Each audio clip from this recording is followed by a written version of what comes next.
और देश में ओमिक्रॉन का दायरा बढ़ता जा रहा है। 7 राज्यों तक पहुंच चुका है ओमिक्रॉन और रविवार को फिर से ओमिक्रॉन के 5 नए मामले सामने आए, जिसको मिलाकर भारत में अब तक कुल 38 संक्रमित मरीज सामने आ चुके हैं। तो क्या कुछ स्थिति इस नए वेरिएंट को लेकर बन रही है? कितनी कुछ तैयारियां, अगर हम बात करें मध्य प्रदेश की, बात करें इंदौर की, तो क्या कुछ तैयारियां इससे लड़ने के लिए की जा रही है? इस विषय में ज़्यादा जानकारी के लिए हम इंदौर से जुड़ने जा रहे हैं हमारे संवाददाता प्रवीण सावंत जी के साथ। उनके साथ मौजूद हैं एक्सपर्ट के तौर पर डॉक्टर रवि डोसी, जिनसे हम बात करेंगे इस विषय में। प्रवीण जी, आपसे जानना चाहेंगे क्या कुछ तैयारियां, क्योंकि लगातार दायरा बढ़ता जा रहा है और एक ऐसा दुश्मन जिसके बारे में कुछ पता ही नहीं है, हर बार नया रूप बदल कर आता है सामने। तो क्या कुछ लगता है, क्या तैयारियां हैं और किस तरीके से इसका सामना किया जाएगा? जी बिल्कुल ठीक कहा दीपिका जी आपने कि ये छुपा हुआ दुश्मन है जो हर बार अपना रूप बदल कर सामने आ रहा है और जब भी नया रूप लेकर आता है वो घातक ही लेकर आता है। तो इस बार ओमिक्रॉन की शुरुआत हुई है, कोरोना के नए वेरिएंट ओमिक्रॉन की शुरुआत हुई है। दक्षिण अफ्रीका से प्रारंभ हुआ और अब देश के 7 राज्यों में हो चुका है। अब तक 38 ओमिक्रॉन के संक्रमित मरीज सामने आ चुके हैं। तो ये कितना खतरनाक है, इसको लेकर हम समय समय पर हमारे दर्शकों को इसकी जानकारी मुहैया कराते रहते हैं। इस समय हमारे साथ मौजूद हैं डॉक्टर रवि डोसी जी, जिन्होंने कोरोना काल के दौरान, दोनों ही पहली और दूसरी लहर के दौरान वो काम किया जो शायद ही देश में किसी अन्य डॉक्टर ने किया होगा। तो हमारे साथ मौजूद है डॉक्टर साहब। ओमिक्रॉन से जब से दहशत है, कई अब तक लगभग 70 देशों में ये प्रवेश कर चुका है। अगर हमारे देश की बात करें, 7 राज्यों में ये आ चुका है, 38 मरीज हैं। कितना घातक है और समय समय पर जो WHO के बयान में वेरिएशन आता है वो कहीं ना कहीं लोगों को भयभीत करता है। बिल्कुल भैया, जैसा आपने बोला कि ये ओमिक्रॉन 24 नवंबर को पहली बार ये डायग्नोस हुआ था कि ओमिक्रॉन वेरिएंट है और 28 नवंबर तक तो WHO ने उसके ऊपर स्टडी करके उसको वेरिएंट ऑफ कंसर्न घोषित कर दिया था। ये देखा गया था कि साउथ अफ्रीका और बोट्सवाना में बहुत ही तेज़ी से जो कोविड केसेस बढ़ने लग गए थे, उसके पीछे ओमिक्रॉन वेरिएंट का हाथ है। जो ताज़ा स्टडी जो चिंता का विषय पैदा करती है वो ये है कि ओमिक्रॉन होने की वजह से केसेस की संख्या में काफ़ी इजाफा आ जाता है एवं इसकी वजह से जो ओवरऑल हेल्थ सिस्टम है उसके ऊपर लोड काफ़ी आने का एक खतरा रहता है। यही रीज़न है कि ओमिक्रॉन से काफ़ी जो विश्व समुदाय है अभी चिंतित है और वापस से प्रतिबंधों का दौर चालू हो गया है। जी प्रवीण जी, जानना चाहेंगे ओमिक्रॉन के लक्षणों के बारे में विशेष जानकारी, क्योंकि जिस तरीके से डॉक्टर साहब ने भी कहा है, आपने भी कहा है, लगातार WHO के बयान बदलते रहे हैं ओमिक्रॉन को लेकर। इस वेरिएंट के सिम्टम्स कुछ अभी तक स्पष्ट नहीं हो पाए हैं। क्या कुछ लगता है, कैसे जानकारी लगे कि सामने वाला व्यक्ति या जो संक्रमित व्यक्ति है वो ओमिक्रॉन से संक्रमित हो चुका है? जी बिल्कुल, दीपिका जानना चाहती कि संक्रमण के बारे में इसको लेकर अभी तक स्पष्ट नहीं है। WHO ने भी कोई स्पष्ट गाइडलाइन इसको लेकर जारी नहीं की है कि ओमिक्रॉन के लक्षण स्पेसिफिक ये है। तो हम कैसे पहचान करेंगे? जीनोम सीक्वेंसिंग से तो होगा ही, लेकिन क्या कोई ऐसे पता कर सकता है कि हाँ ये नए वेरिएंट से? देखिए, ओमिक्रॉन का जो संक्रमण होता है वो बहुत तेज़ी से होता है और निश्चित रूप से अगर आप में हिस्ट्री हो कि आप एट रिस्क कंट्रीज़ जैसे अफ्रीकन महाद्वीप से या फिर ऐसे देश जहाँ पे इसके केस हो चुके हैं वहाँ से अगर आपकी ट्रैवल हिस्ट्री है तो संभावना कि ओमिक्रॉन वो हो आपको वो ज़्यादा रहती है। इसीलिए उनका आइसोलेशन पीरियड 14 डेज़ का बोला गया है, 7 दिन ऑब्जर्वेशन में और 7 दिन घर पे। जो लक्षण हैं वह सर्दी, खांसी, जुकाम, गले में दर्द होना, सांस फूलना एवं सीने में दर्द होना, और इसकी जो तीव्रता है वो अपेक्षाकृत 3 से 4 दिन में एक्सपोजर होने के सामने आ जाती है। इसलिए लक्षण इसके वही है जो कोविड के अन्य मरीजों के होते हैं। अन्य लक्षणों के बारे में अभी तक नहीं देखा गया है। हाँ, ये बोलते हैं कि मुंह का स्वाद और नाक की गंध इस वाले वेरिएंट में कम जाती है, तो थोड़ा ये देरी से पकड़ में आता है, क्योंकि आप जानते हैं कि पहले और दूसरे लहर में लोग इन लक्षणों के साथ आते थे और तुरंत कोविड का डायग्नोसिस हो जाता था। पर एक श्रेय की बात भारत के लिए ये है कि आसाम स्थित एक रिसर्च टीम ने ओमिक्रॉन को 2 घंटे में पकड़ने वाली टेस्ट किट ईजाद की है, जो बहुत ही जल्द अब ICMR के अप्रूवल के बाद अब मार्केट में आने वाली है। ये किट आने के बाद से इस वेरिएंट से ग्रसित मरीजों को हम जल्द से जल्द पहचान। निश्चित रूप से भैया, क्योंकि ये ओमिक्रॉन संक्रामकता बहुत तेज रखता है, तो जैसे ही आपको कोई सस्पेक्टेड लगा तो तुरंत उनको उनके प्राइमरी कॉन्टैक्ट्स और उन प्राइमरी कॉन्टैक्ट के सेकेंडरी कॉन्टैक्ट्स को, इन सब को अगर हम आइसोलेट करेंगे तो चेन ऑफ ट्रांसमिशन को हम तोड़ सकते हैं। तो ये बहुत ज़्यादा ज़रूरी है, खासकर हम अब जैसे इंदौर एक इंटरनेशनल एयरपोर्ट है, इंटरनेशनल एयरपोर्ट, डोमेस्टिक एयरपोर्ट, अपने रेलवे स्टेशंस, इन सब पे अगर हम स्क्रीनिंग टाइट रखेंगे तो ये ओमिक्रॉन वेरिएंट को हम इंदौर में फैलने से बचा सकते हैं। सर, लेकिन जिस तरीके से बताया गया कि ये बड़ा घातक है, इसको WHO ने वेरिएंट ऑफ कंसर्न भी कहा है, तो क्या जिस तरीके से इसकी घातकता बताई गई थी उस तरीके से मरीजों की संख्या देखने को नहीं मिल रही? हम चाहे साउथ अफ्रीका की बात करें, अन्य देशों की बात करें या हमारे देश में बात करें, हमारे देश में पिछले 10 से 12 दिनों में 38 मरीज मिले हैं। तो क्या WHO की फाइंडिंग में कुछ है या ये उतना घातक नहीं? दो बातें यहाँ पे हैं। ओमिक्रॉन को कई केसेस में हमारे मेडिकल डिस्कशन में बून और बेन यानी आशीर्वाद या अभिशाप, ये इस रूप में देखा जा रहा है। अभिशाप यूं कि इससे संख्या एकदम बढ़ती है, पर इसकी जो तीव्रता है वो बिल्कुल भी अधिक नहीं है। साउथ अफ्रीका जहाँ सबसे ज़्यादा केस और इसके ऊपर अभी रिसर्च चल रही है, वहाँ पे भी ये देखा गया है कि इसकी वजह से मृत्यु दर जो कोविड के अंदर है उसमें इजाफा बिल्कुल भी नहीं हो रहा है। केसेस माइल्ड वेराइटी के आ रहे हैं जिनको कि आइसोलेट करके ही ठीक किया जा सकता है, कोई विशेष अलग इलाज की ज़रूरत नहीं है। इंडिया में भी 38 में से 20 मरीजों की छुट्टी हो चुकी है, वे नेगेटिव हो चुके हैं और उनके अंदर कोई भी लक्षण की तीव्रता नहीं थी। अब बात रही कि किस तरह से ये अपने लिए एक आशीर्वाद साबित हो सकता है। अगर कोई वायरस का म्यूटेशन तेजी से फैलता है तो वो बहुत ही जल्द पूरे के पूरे जो इम्यूनिटी लोगों के अंदर डेवलप कर लेगा और दूसरे वेरिएंट्स को बढ़ने का मौका नहीं देगा जो ज़्यादा घातक है। तो हो सकता है कि ये कोविड के महामारी का अंत भी साबित हो। हाँ, ये बात भी चल रही है कि कल ही एक बयान जारी हुआ था कि अब ये जो है वो कोरोना महामारी के अंत की शुरुआत है, तो इसको हम वैसा देख सकते हैं? निश्चित रूप से देखिए, ये जो कोविड का जो वेरिएंट है ओमिक्रॉन, ये कई रिसर्चर्स बड़ा स्ट्रांगली मान रहे हैं कि इससे दो बेनिफिट मिलेंगे। एक तो ये है कि हर्ड इम्यूनिटी बहुत ज़्यादा फास्ट स्पीड से डेवलप होगी क्योंकि ये संक्रमणशीलता इसकी ज़्यादा है, और दूसरी बात ये है कि चूंकि ये हल्की तीव्रता का है तो अगर बहुत बड़े पॉपुलेशन को हो भी जाता है तो कोई इसमें विशेष प्रॉब्लम नहीं होगी। लेकिन इसके साथ हमें सावधानी बरतने की आवश्यकता ज़रूर है। पहले अर्ली डायग्नोस हो और समय पे मरीज़ जो है वो डॉक्टर के पास पहुँचे ताकि इसकी घातकता न बढ़े। देखिए, है तो कोविड ही, और कोविड को हम पिछले 2 साल से ये समझ चुके हैं कि हल्का बिल्कुल नहीं लेना है। ये सच्चाई है कि 90% मरीज एसिम्प्टोमेटिक और माइल्ड में छूट जाते हैं, पर हम उन 10% में हमारे ही कितने अपनों को हम देख चुके हैं, खो चुके हैं। तो कोविड की बीमारी को किसी भी रूप में हल्का नहीं लेना है। जैसे ही लक्षण हो आप तुरंत अपने डॉक्टर के पास जाके अपना डायग्नोस कराइए। जी दीपिका, अभी जिस तरीके से डॉक्टर साहब ने कहा है कि इसे अंत के रूप में भी देखा जा रहा है कोविड महामारी के, और कहीं ना कहीं इसे आशीर्वाद भी समझ सकते हैं कि अभी घातकता इतनी ज़्यादा नहीं है। इसकी घातकता नहीं बढ़ने का क्या मुख्य कारण ये हो सकता है कि काफ़ी सारे लोग वैक्सीनेटेड हो चुके हैं? जी दीपिका जानना चाहती कि हमारे देश में टीकाकरण बहुत अच्छा हुआ है दूसरे देशों की बनिस्बत, मध्य प्रदेश में भी खासा अच्छा रहा है, तो ये न फैलने का कारण इसमें ये हो सकता है कि हमारा टीकाकरण अच्छा हुआ है? देखिए, वाकई में मध्य प्रदेश में जो और भारत में जो टीकाकरण का अभियान है, इंडिया पूरे वर्ल्ड में नंबर 1 है। भारत में इंदौर में पहले एलिजिबल लोगों को फर्स्ट डोज लग चुकी है, सेकेंड डोज वैक्सीन लगवाना बहुत ज़रूरी है। रतलाम में तो दोनों डोज एलिजिबल्स को लग चुके हैं। तो उस वजह से हमें एडवांटेज ये है कि एक इम्यूनिटी जनसाधारण में काफ़ी ज़्यादा बड़ी है। इन्फेक्टिविटी वैक्सीनेशन से कम नहीं होती है।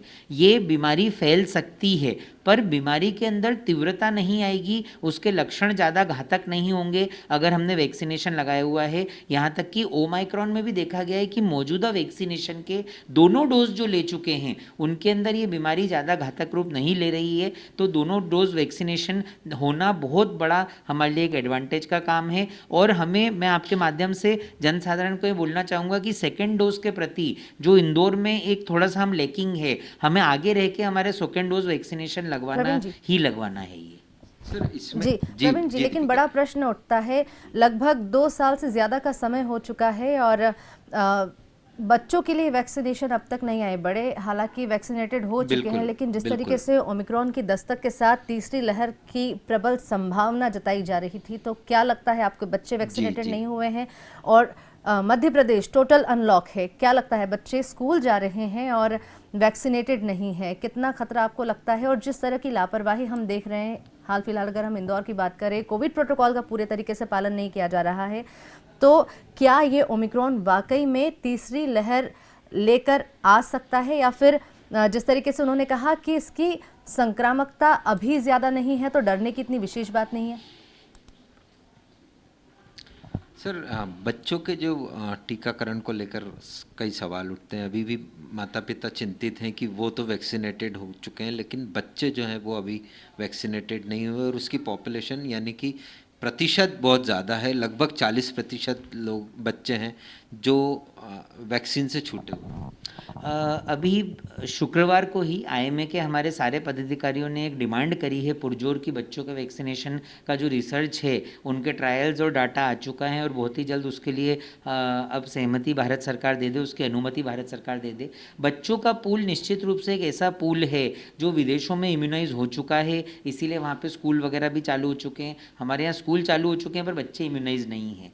उन्हें इम्यूनाइज करना एक प्रायोरिटी है क्योंकि ये बहुत बड़ा गैप है, बिल्कुल उचित बात बोली। बट वहीं पे एक बात बोलना चाहूँगा कि अभी तक 2 वर्ष कोविड के हो चुके हैं, बच्चों के अंदर कोई बहुत ज़्यादा खासा इफेक्ट कोविड का नहीं देखा गया है क्योंकि बच्चों की इम्यूनिटी स्ट्रांग होती है और बहुत ही जल्द ये टीके लॉन्च होंगे। चूँकि गवर्नमेंट के टारगेट्स गवर्नमेंट ही जानती है, निश्चित रूप से ये बच्चों में जैसे ही वैक्सीनेशन होगा मैं मानता हूँ कि ये कोविड की ऊपर विजय पाना और ईजी हो जाएगा। सर हम देख रहे हैं कि लगभग 2 ढाई 3 माह हो गए कि इंदौर में ज़रूर पिछले माह 2 मौत हुई है कोरोना संक्रमण से, लेकिन क्या इंदौर में भी घातकता कम हो गई कि अभी आने लगे हैं कुछ ऐसे मरीज?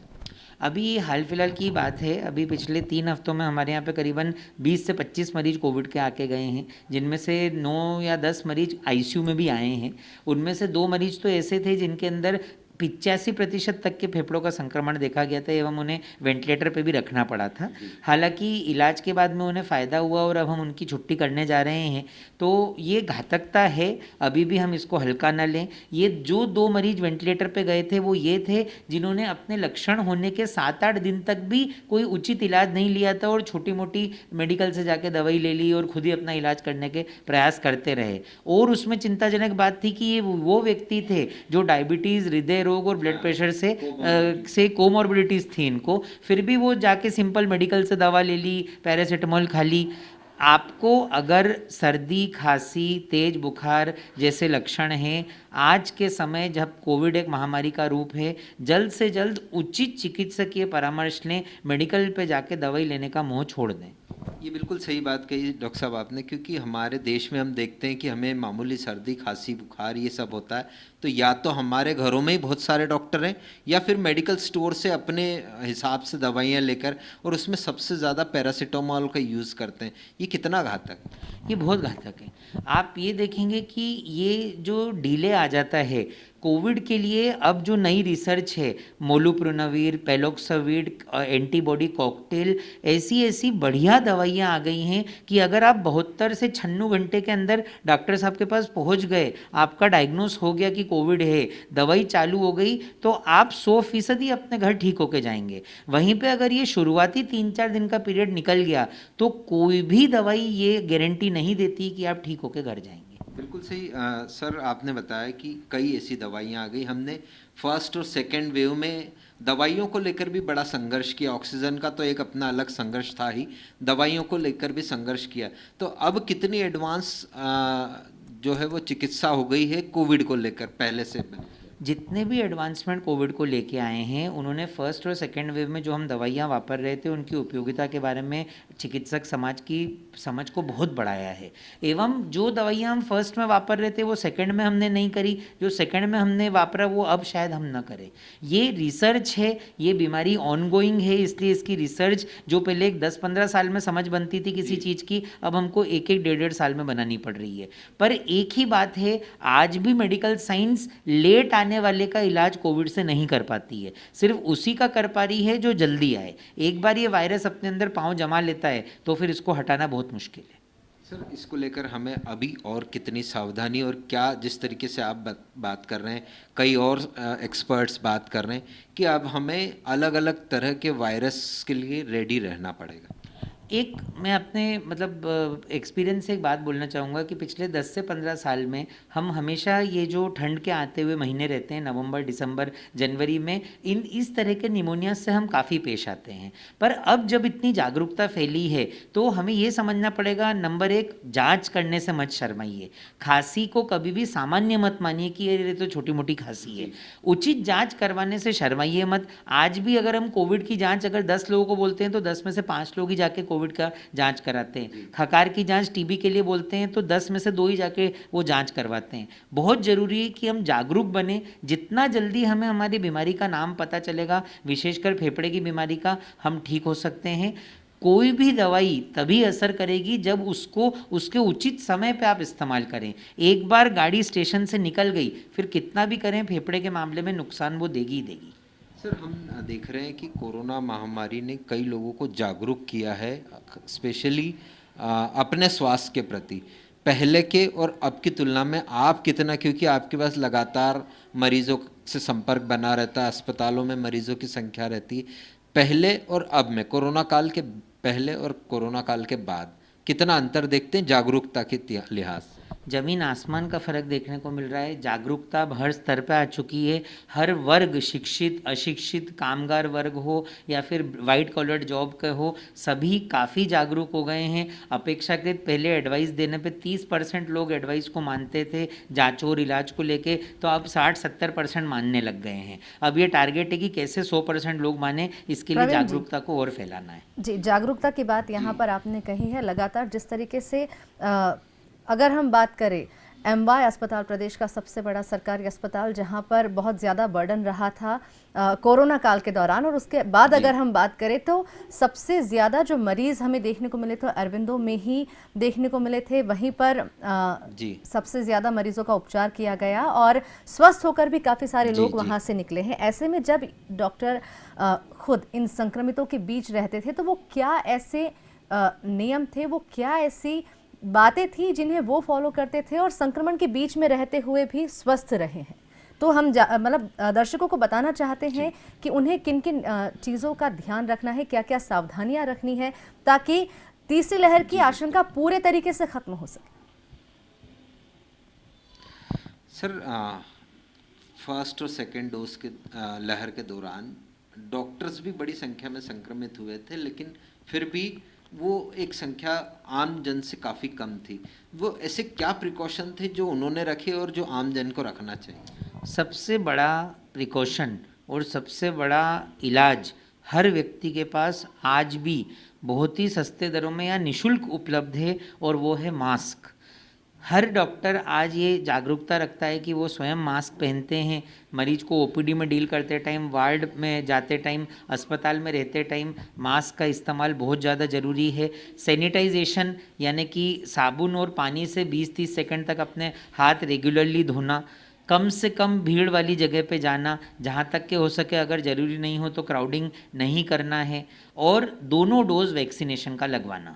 मैं मानता हूँ कि ये चारों चीज़ हैं जो डॉक्टरों ने समझी हैं कि बहुत ज़्यादा ज़रूरी है, और चूंकि वे इस पे अमल कर रहे हैं, क्योंकि सबसे ज़्यादा आपका ये कहना है कि डॉक्टर अपेक्षाकृत कम प्रभावित हुए, मैं तो बात बोलता हूँ सब डॉक्टर बहुत प्रभावित हुए हैं इलाज करते समय, और यही रीज़न है कि जो सबसे ज़्यादा टाइम टेस्टेड तरीका है, मास्क पहनना, सैनिटाइज़र का इस्तेमाल करना, दूरी रखना और दोनों डोज वैक्सीन के लगवाना, इसी चीज़ को न सिर्फ चिकित्सकों को बल्कि पूरे समाज को अपनाना पड़ेगा इसको हराने के लिए। सर, आप हाई रिस्क जोन में रहते हैं, पूरे विश्व में और देश में भी बूस्टर डोज की मांग उठ रही है, आप कितना इससे इत्तेफाक रखते हैं?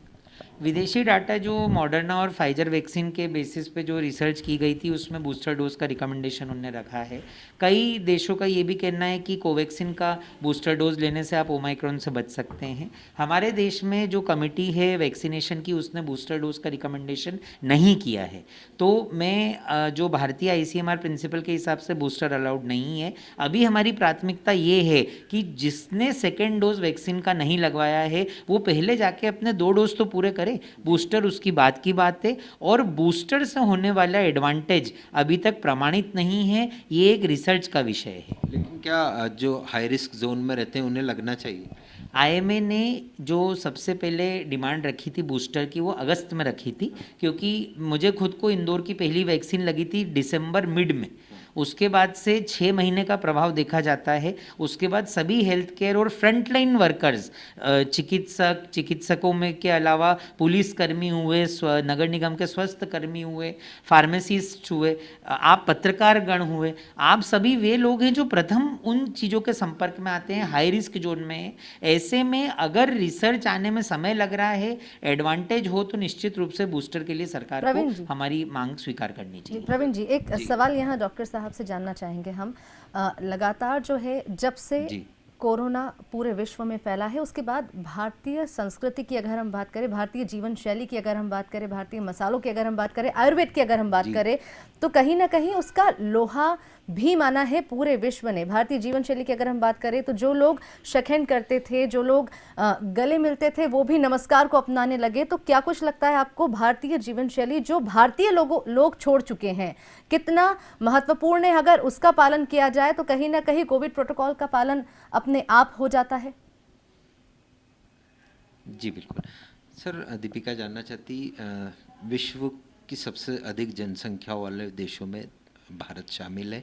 ऐसे में जब कोरोना महामारी की शुरुआत हुई थी उस समय कहा था कि भारत इस पर नियंत्रण नहीं कर पाएगा, लेकिन क्या वो भारतीय जीवन शैली, भारतीय खान पान रहा जिसके कारण हम इतना इफेक्टेड नहीं हुए जितना दूसरे देश हुए?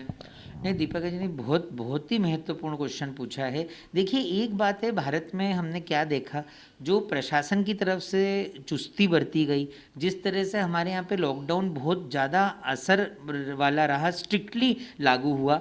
वैक्सीनेशन में भी देखें तो आज ही एक स्टडी आई है पूरे विश्व की कि भारतीय वो लोग हैं जिन्होंने सबसे ज़्यादा वैक्सीनेशन को हाँ बोला है। पूरे विश्व में इंडिया नंबर 1 है।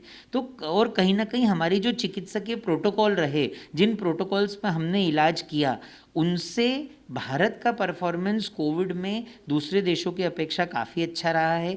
निश्चित रूप से भारतीय मानसिकता, भारतीय जीवन शैली, भारतीय खान पान, हमारे यहाँ की संस्कृति में मुंह पट्टी का बांधना, हाथों को धोना, हाथ मुंह में सफाई रखना, हमारे यहाँ स्वच्छता को भगवान का दर्जा दिया गया है। हम हाथ भी नहीं मिलाते, नमस्कार करते हैं, राम राम करते हैं, तो वो कहीं ना कहीं वो शैली भी एक कारगर रही और ये प्रामाणिक है। देखिए, आज भी अगर हम कोई मरीज होता है और बोलते हैं कि साहब हमारा रिश्तेदार अमेरिका में डॉक्टरी कर रहा है, वो अमेरिका के डॉक्टर साहब जैसे ही हमसे बात करते हैं तो वो हमको ही बोलते हैं, बोले सर आप लोगों ने इंडिया में, इंदौर में अमेरिका से अच्छा परफॉर्मेंस किया है, आप हमारी एक मत सुनो, आप तो अपने हिसाब से इलाज करो। खुद अमेरिका के डॉक्टर हमको ये बात बोलते हैं। तो मैं बस यही कहना चाहूँगा इसमें। जी, तो दीपिका, जिस तरीके से बताया कि डॉक्टर साहब ने कि ओमिक्रॉन खतरा ज़रूर है, लेकिन अगर हम उन 4 प्रोटोकॉल का पालन करते रहें तो न सिर्फ ओमिक्रॉन से बल्कि कोई भी ऐसा नया वेरिएंट हो जिससे हम बच सकते हैं। तो हमें इस बात का ज़रूर ख्याल रखना है कि मास्क को हमारे जीवन का हिस्सा फिलहाल बनाए रखना है। सोशल सामाजिक दूरी यानी कि जो सोशल डिस्टेंसिंग होती है उसको कायम रखना है, सैनिटाइज करना है और लगातार अच्छे खान पान की ओर जी। ध्यान रखना है। तो ये 4 चीजों का अगर हम ध्यान रखेंगे तो हम इस तरह के किसी भी वायरस से जी, धन्यवाद बचे रह प्रवीण जी सकते और हैं। धन्यवाद डॉक्टर रवि हमसे जुड़ने के लिए और इतनी महत्वपूर्ण बातें हमसे साझा करने के लिए। तो ये इंदौर से जुड़े थे हमारे साथ हमारे संवाददाता प्रवीण सावंत, उनके साथ एक्सपर्ट के तौर पर मौजूद थे डॉक्टर रवि डोसी, जिन्होंने हमें जानकारी दी है ओमिक्रॉन वेरिएंट से जुड़ी और किस तरीके से इससे बचा जा सकता है। हालांकि संक्रामकता की दर बढ़ने की बात यहाँ पर कही जा रही है कि संक्रामकता यहाँ पर तीव्र हो सकती है ओमिक्रॉन की, लेकिन घातकता कहीं ना कहीं जो पूर्व में म्यूटेंट आए थे, पूर्व में वेरिएंट आए थे, उसके मुकाबले कम रह सकती है और इसमें बहुत बड़ा योगदान वैक्सीनेशन का हो सकता है। तो डिजियाना न्यूज़ अपने दर्शकों से अपील करता है कि जिन लोगों ने अब तक वैक्सीन का दूसरा डोज नहीं लगवाया है, वो वैक्सीन का दूसरा डोज जल्द से जल्द लगवाएं और कोविड प्रोटोकॉल का पालन करें। डिजियाना न्यूज़ पर खबरें लगातार जारी है, आप बने रहिए हमारे साथ।